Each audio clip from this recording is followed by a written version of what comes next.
الحمد لله الذي هدانا لهذا وما كنا لنهتدي لولا أن هدانا الله أشهد أن لا إله إلا الله وأشهد أن محمدا عبده ورسوله اللهم صل على محمد صلى الله عليه وآله وسلم تسليما كثيرا أما بعد أيها الناس أوصيكم بتقوى الله لعلكم ترحمون قال الله تعالى في القرآن الكريم أعوذ بالله من الشيطان الرجيم بسم الله الرحمن الرحيم إنا أعطيناك الكوثر فصل لربك وانهر إن شانئك هو الأبتر صدق الله العظيم. Ma'asyiral muslimin rahimakumullah, jamaah Jumat yang dimuliakan Allah, mengawali khutbah hari ini, mari kita panjatkan puji dan syukur kehadirat Allah Subhanahu wa taala.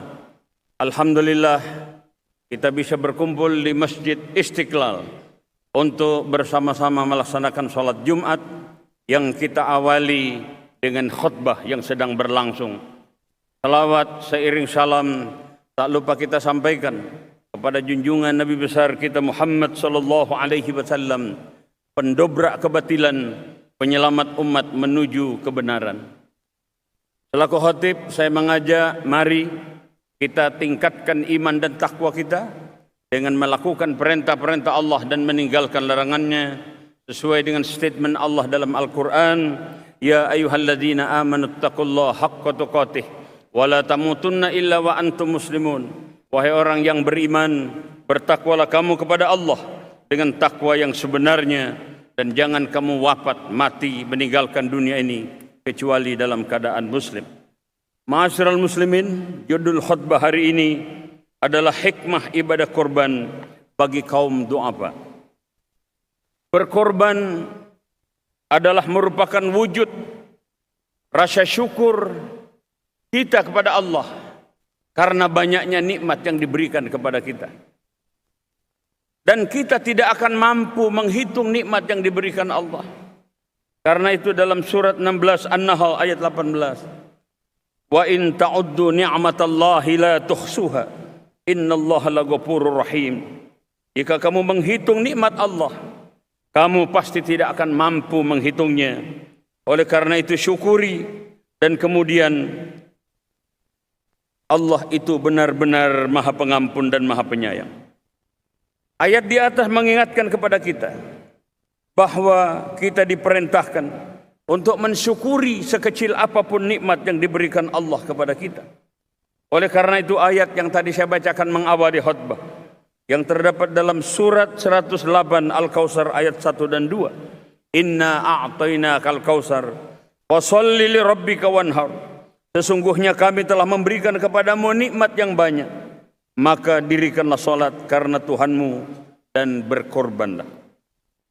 Ayat ini jelas bahwa sebagai wujud syukur kepada Allah, kita diperintahkan mendirikan salat sekaligus berkorban, sampai dikatakan seolah-olah belum sempurna salat yang kita lakukan apabila kita tidak iringi dengan melaksanakan korban.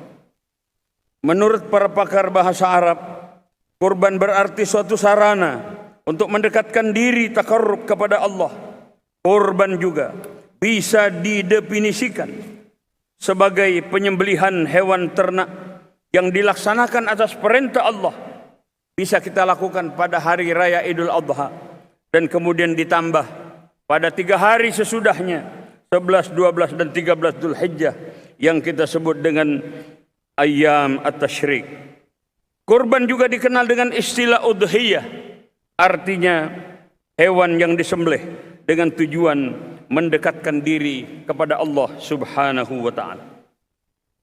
Adapun hukum korban menurut para ahli hukum Islam adalah sunnah muakkadah, artinya ibadah yang sangat dianjurkan bagi orang muslim yang mampu. Ketentuan mampu di sini tidak selalu identik dengan orang kaya. Artinya orang yang berkorban tidak mesti harus kaya.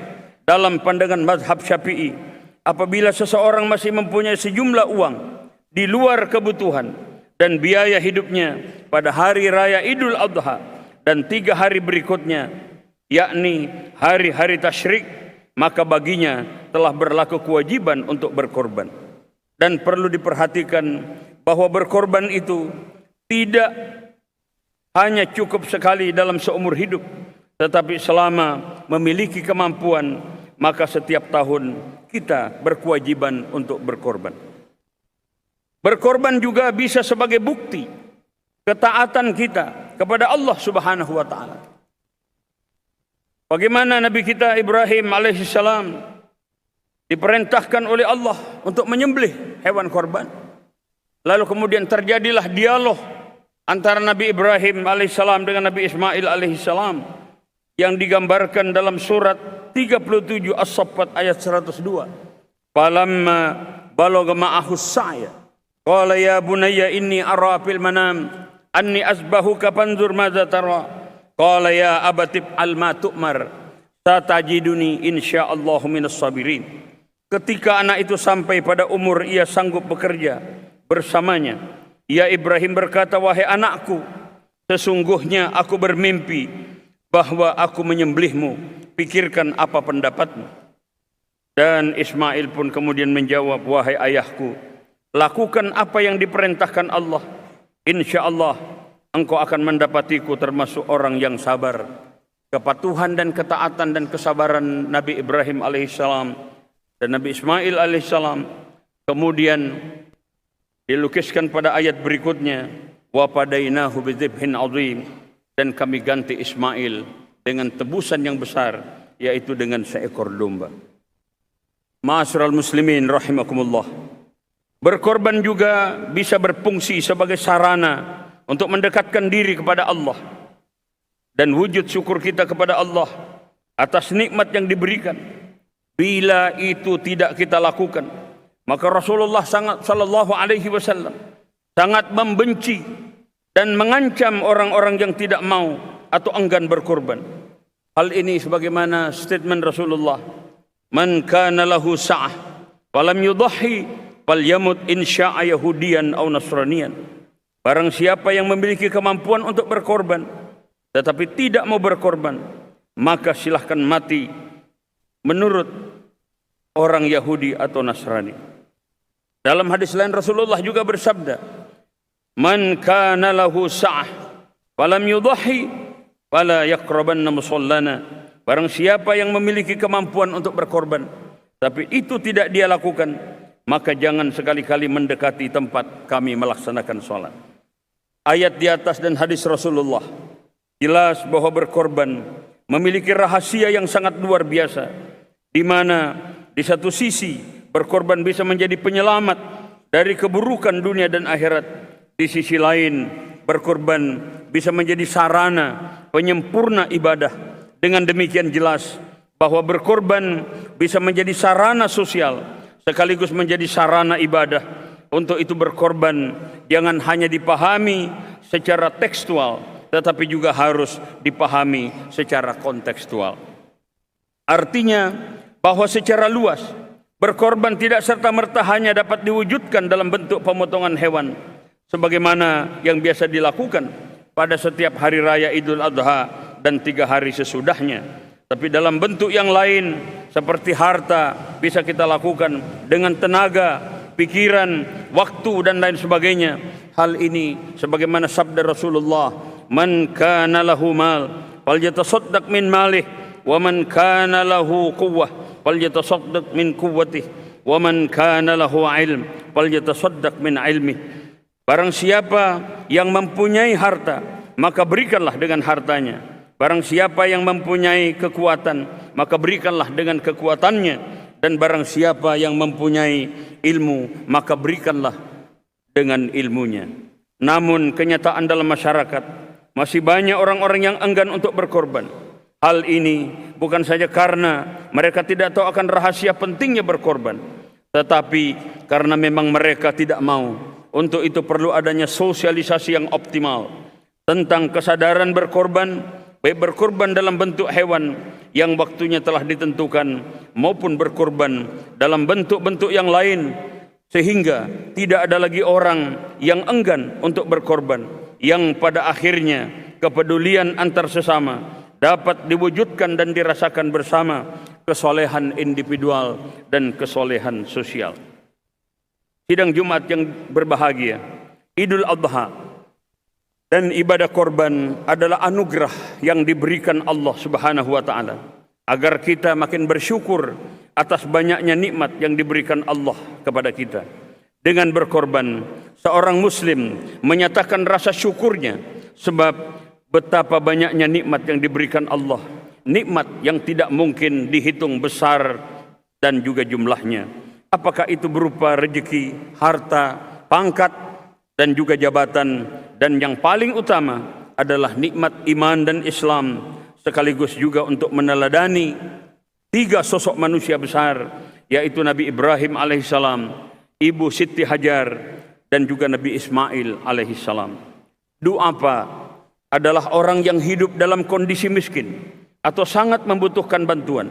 Mereka dapat berada dalam berbagai situasi seperti korban bencana alam, orang yang sakit parah, anak yatim piatu, dan orang tua yang tidak memiliki keluarga. Du'afa juga berarti lemah atau tidak berdaya. Bisa juga berarti orang yang hidup dalam kesengsaraan, kelemahan, ketidakberdayaan, dan kemiskinan, sehingga membutuhkan pertolongan orang lain agar dapat survive atau bertahan dalam hidupnya. Saya akan sampaikan beberapa hikmah ibadah korban bagi kaum du'afa. Yang pertama, bisa menjadi salah satu sarana pendidikan untuk kita semua agar tidak lupa bersedekah di jalan Allah, termasuk dapat mencerdaskan anak bangsa. Dalam hal ini adalah kaum du'afa, agar mereka memiliki kesempatan yang sama yang dimiliki oleh saudara-saudaranya yang mampu, yaitu orang yang memiliki kemampuan untuk itu. Yang kedua, bisa menjadi sarana tolong menolong atau ta'awun, karena dengan berkurban, menyembelih kambing, sapi atau kerbau, dan dagingnya diberikan sebagian kepada fakir miskin, maka kita dapat menolong dan menyantuni kaum du'afa yang bagi mereka makan daging adalah suatu kemewahan tersendiri. Aspek sosial dalam ibadah korban inilah yang harus selalu digalakkan oleh kaum muslimin. Kemudian yang ketiga, bisa menjadi sarana zikir dan pikir, karena dengan mengumandangkan takbir Allahu Akbar walillahil hamd ketika kita akan menyembelih, itu berarti adalah bentuk zikir pendekatan kita kepada Allah Subhanahu wa taala akan pengagungan asmanya. Dan kemudian pikir, bahwa dengan korban ini mengajarkan kita untuk selalu berpikir positif, bahwa apa yang kita lakukan tidak akan pernah sia-sia.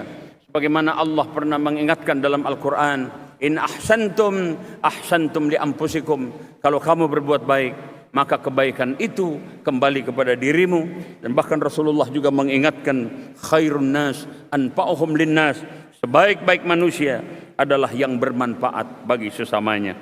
Sidang Jumat yang berbahagia, sebagai penutup, marilah kita sambut hari raya Idul Adha yang insya Allah sesuai dengan pengumuman pemerintah akan dilaksanakan pada hari Senin tanggal 17 Juni 2024. Kita juga mendoakan saudara-saudara kita yang melaksanakan haji tahun ini, semoga hajinya menjadi haji yang mabrur dan mabrurah. Yang wafat semoga Allah terima ibadahnya, dan yang sakit semoga Allah segera mengangkat penyakitnya. Dan kita juga mohon pada Allah agar kita diberikan rezeki minimal melaksanakan ibadah umrah, sehingga kita bisa berziarah dan melaksanakan ibadah berziarah di makam Rasulullah SAW di Madinah, dan kemudian melaksanakan ibadah tawaf, sa'i dan seterusnya di Makkah Al-Mukarramah. Semoga Allah Subhanahu wa taala memberikan kekuatan lahir batin kepada kita, dan insya Allah kita juga sebagai warga Jakarta mengucapkan selamat ulang tahun Kota Jakarta yang ke-497, 22 Juni 2024. Mudah-mudahan Allah memberikan kita kekuatan lahir batin, sehat walafiat, melaksanakan perintahnya, meninggalkan larangannya. Dan kita mohon pada Allah, semoga Indonesia tercinta menjadi negeri yang baldah thayyibah wa nabun ghafur, negeri yang senantiasa mendapatkan keberkahan dan ampunan Allah Subhanahu wa taala. Amin ya rabbal alamin. Barakallahu li wa lakum fil Qur'anil azim wa nafa'ani wa iyyakum bima fihi minal ayati wa dzikril hakim wa taqabbala minni wa minkum tilawatahu innahu huwal ghafurur rahim.